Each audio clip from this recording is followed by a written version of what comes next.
ओम नमो भगवते वासुदेवाय नमः। आप सभी को पंपा कुसा एकादशी की हार्दिक शुभकामनाएं। आज नवरात्रि के बाद वाली पंपा कुसा एकादशी है जो भगवान विष्णु को अत्यंत प्रिय है।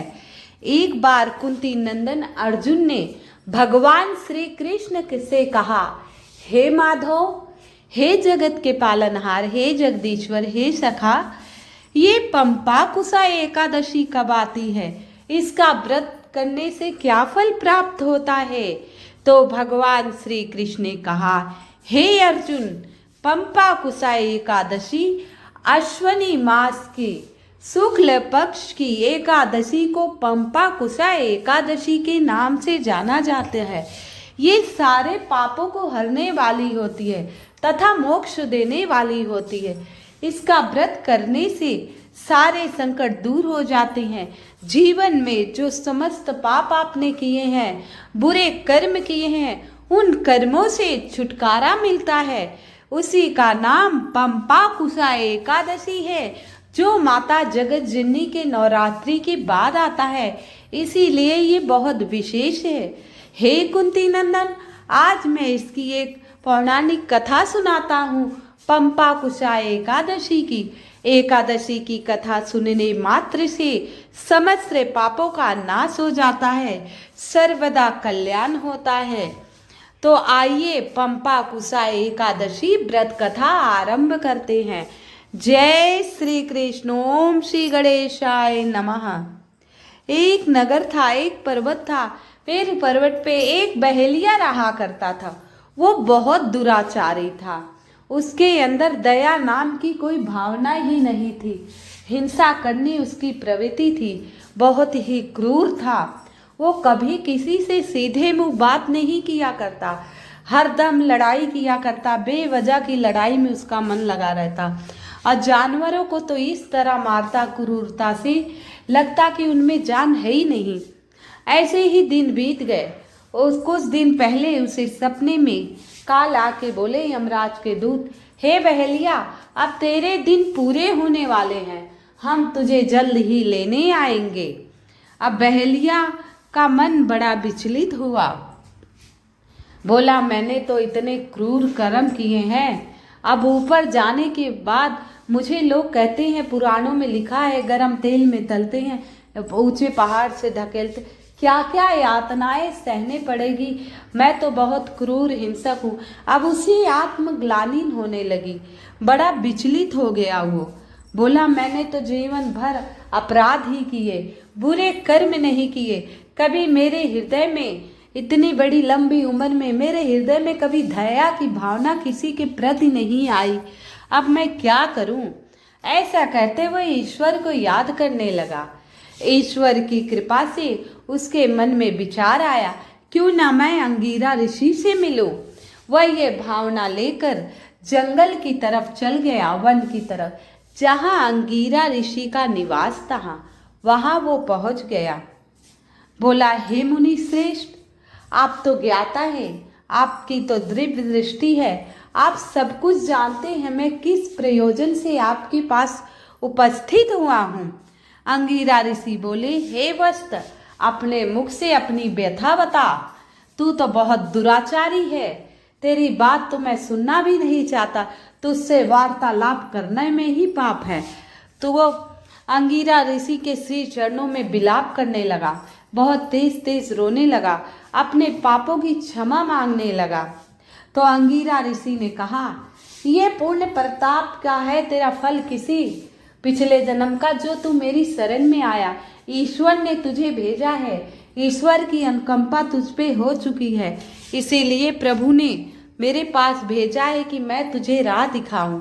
तो मैं उस प्रभु की इच्छा का मान रखते हुए तुझे मैं एक सर्वश्रेष्ठ व्रत बताऊंगा, लेकिन ध्यान रखना, वो व्रत तुझे पूर्णता श्रद्धा एवं विश्वास से करना है।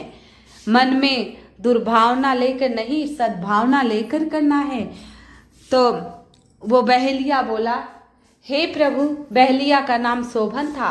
शोभन बोला, हे ऋषिवर, मैं अपने पापों का प्रायश्चित करना चाहता, मुझे आत्मग्लानि हो रही है। मैं बहुत ही क्रूरता से पशु पक्षियों का वध किया है। हे अंगिरा हे ऋषिवर, अब मुझे रास्ता दिखाइए। तो ऋषिवर ने कहा, हे शोभन, अब अश्वनी मास की एकादशी 2-3 दिन में आने वाली है। ये प्रभु की इच्छा है, जो एकादशी के पहले तू आ गया 2 दिन। ये अश्वनी मास की एकादशी शुक्ल पक्ष नवरात्रि के बाद आती है। दशहरे के बाद की एकादशी को पंपा कुशा एकादशी कहा जाता है। इस व्रत को करने से सारे पापों से मुक्ति मिलती है और सतलोक की प्राप्ति होती है, वैकुंठ धाम की प्राप्ति होती है। तो शोभन ने कहा, हे मुनि श्रेष्ठ, कृपया करके इसका विधि विधान मुझे बताइए। किस प्रकार ये व्रत किया जाता है, किस मंत्रों का जाप किया जाता है। तो अंगिरा ऋषि ने कहा, हे बहलिए, ये 10वीं से ही शुरुआत हो जाएगी। 10वीं तिथि को एक समय आपको भोजन करना है, बिना लहसुन प्याज के मांस मछलियां का त्याग कर देना है और उसी दिन से चावल नहीं खाना चाहिए। 10वीं से ही मत। और संध्या बेला पे आप 10वीं तिथि पे शाम के समय स्वास्थ्य मतलब जो मांस मदिरा नहीं रहे प्याज भोजन कीजिए।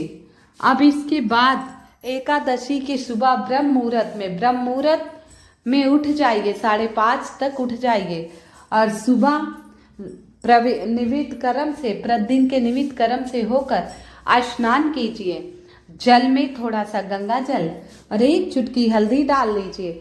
भगवान को हल्दी अत्यंत प्रिय है, भगवान को पीले रंग अत्यंत प्रिय है और वो एकादशी का दिन है। उस जल में हल्दी और गंगा जल मिलाते समय ओम नमो भगवते वासुदेवाय नमः या ओम कृष्णाय नमः या ओम विष्णवे नमः का जाप करते हुए इसके बाद स्नान करो। स्नान करने के बाद पीला वस्त्र धारण करो। हो सके तो पीले पुष्प, मखाने के केसरी युक्त खीर बनाइए और भगवान लक्ष्मी नारायण का स्नान कराइए। उनका श्रृंगार कीजिए। लड्डू गोपाल हो तो उनका या माता रानी का श्रृंगार कीजिए। उन्हें भी पीले पीताम्बर धारण कराइए, अद्भुत श्रृंगार कीजिए। उन्हें पीले फूल समर्पित कीजिए, पीली मिठाई समर्पित कीजिए। इस दिन अक्षत नहीं समर्पित किया जाता और तुलसी दल भोग में अवश्य डाला जाता है और तुलसी दल तुम्हें 10वीं तिथि पर ही प्राप्त करना है। एकादशी के दिन तुलसी को छूना भी मना होता है, क्योंकि माता तुलसी एकादशी का व्रत करती हैं। इस दिन उनका व्रत रहता है, इसलिए तुलसी दल नहीं तोड़ा जाता। तो 1 दिन पहले तोड़ के रखिए।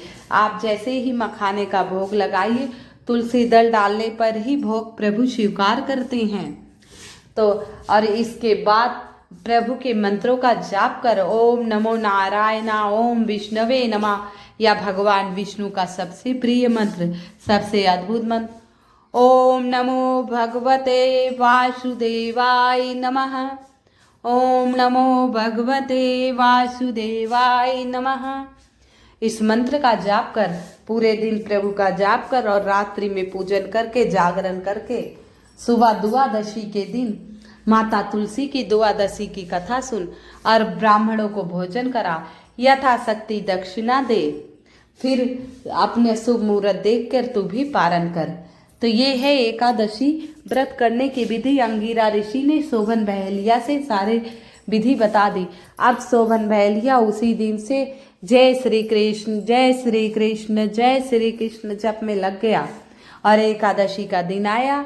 जिस प्रकार अंगिरा ऋषि ने उसे एकादशी व्रत करने का उपाय विधि बताई थी, उसी प्रकार उसने किया और जब उसके मृत्यु का समय आया एकादशी के 5 दिन बाद, तो यमराज के दूत चौखट तक आए लेकिन लौट गए, उसे ले नहीं गए। वो मोक्ष को प्राप्त हुआ। मात्र एक एकादशी का व्रत उसने श्रद्धा एवं भक्ति से किया। एकादशी का व्रत उसने पूर्णतः श्रद्धा भक्ति से किया और पूरे जीवन पाप किया था। प्रभु देखे कितने ही दयावान है कि एक व्रत से उसके सारे पापों को नष्ट कर दिया और वो वैकुंठ धाम को प्राप्त हुआ।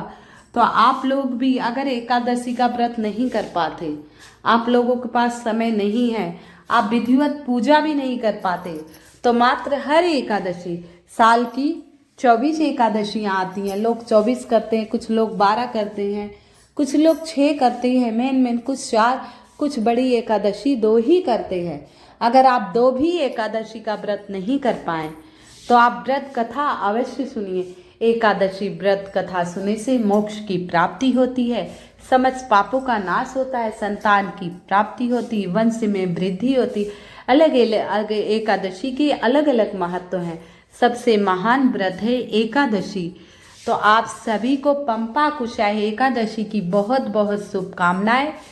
और कथा अवश्य सुनिएगा, लोगों को सुनाइएगा। कथा सुनने से, सुनाने से समस्त पापों का नाश होता है।